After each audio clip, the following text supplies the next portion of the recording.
আপনি ঈদের নামাজ আজকে পড়তে গেছে, কে আসছে তা জানেন? খুনি সংগঠন আওয়ামী লীগের গডফাদার চুপ্পু সাহেব এখানে আসছে।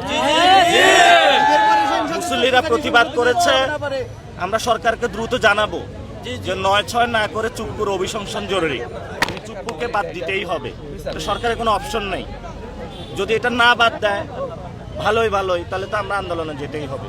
নাসির ভাই, তার অধীনেই তো আপনারা আপনাদের এনসিপি নেতৃবৃন্দ শপথ নিয়েছিল। এটা সালাউদ্দিনের কথা, এটা আপনার কথা।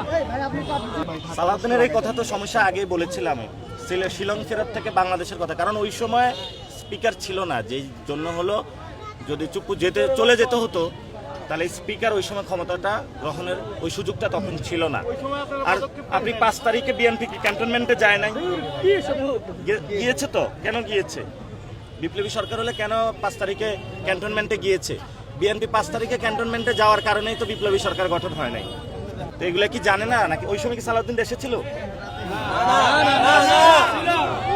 এইটাই সালামি, বড় ভাই সালামি। আজকে হাদি ভাই বেঁচে থাকলে হাদি ভাইকে দিতাম। হাদি ভাইয়ের জায়গায় আজকে এই সালামিটা আমার ছোট ভাই এই পাটোয়ারি নাসিরুদ্দিন পাটোয়ারিকে আমি আমার এই সালামিটা দিলাম। সালামি পাইছি। And we want justice, justice for Hadi. Mubarak.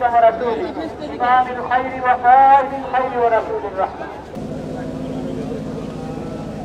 رسوله ومن يطع ولا تموت. السلام عليكم ورحمة الله.